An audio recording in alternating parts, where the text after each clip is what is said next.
Yann Borgstedt, the floor is yours. Thank you.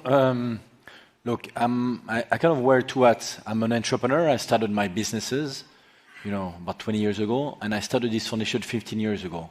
And the logic was, I felt that as a human being, I did not understand why half of the population don't have the same opportunities.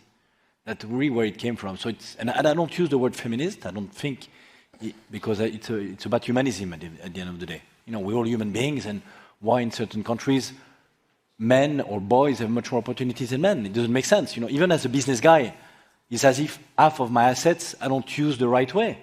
It just, doesn't make sense. So that's really, if you want, the way I started this foundation. So I don't run the foundation. Rana, who's here, runs the foundation. So, and the majority of the team is women. But, what I try to do also is to engage men and change the way the men look at women. Because, I speak to many conferences, and 90% of the room is women, and I preach to convert at the end of the day. And I think in many places it's not about convincing women that we need women empowerment, we need equality. It's about for men to understand that it makes sense for them, that we create better society. I mean, I had slides, and I don't think I can show them, but there are so many data. I'm an entrepreneur, I'm a business guy, and at the end of the day, I think data is the best way to prove to men that it makes sense. And if you have more women on boards with more women, companies are more effective. It's been proven. You have data on it.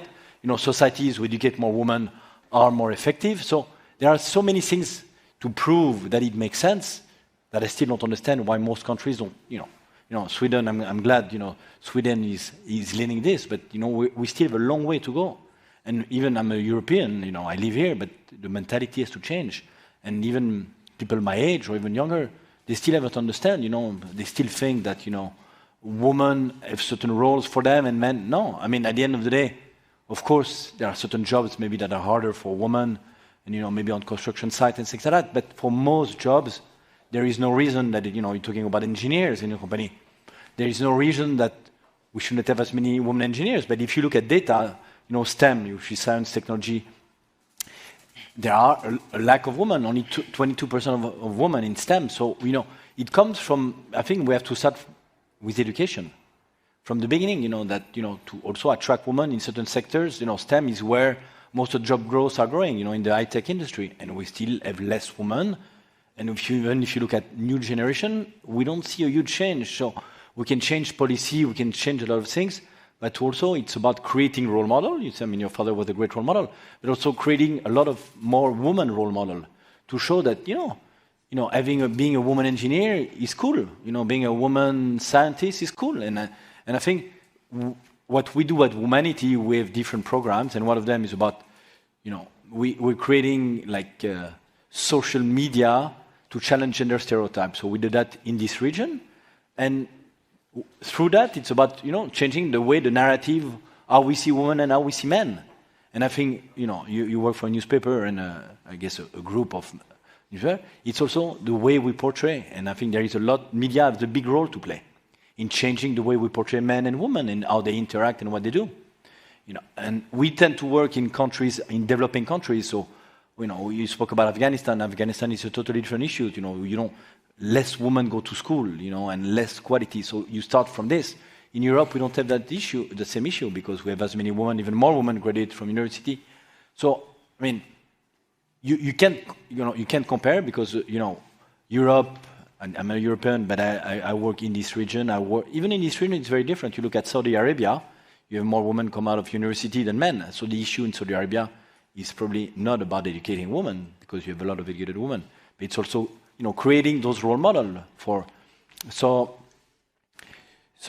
policies are great. I'm not working in government, but I believe we need to create those companies. We need to create those role models where women can get inspired. And also to create more men who believe that women equality and empowerment is good for all of us. And you spent most of your career ensuring that women get that support.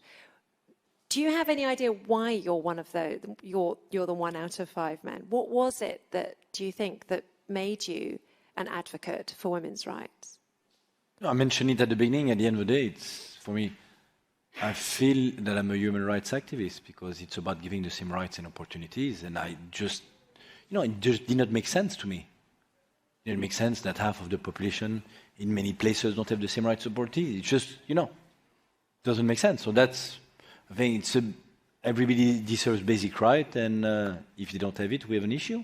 That's where it probably came from. So probably I'm a very sensitive person, or maybe I don't know, because it did not come from my parents. It was my mother, my father who told me about it. But life put me on this path.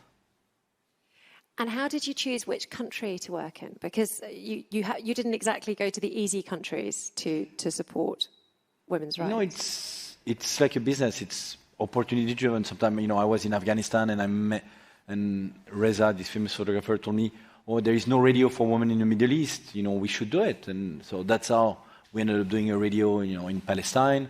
So I think it's about people you meet and opportunities. And we tried to do the same radio in Egypt during the Arab Spring. It did not work because we never got the frequency from the government. So you try, and it works and it doesn't work. I'm an entrepreneur, and when you come from the business world, you understand that you can try as much as you can. It doesn't work, you go another path and try to go through that door.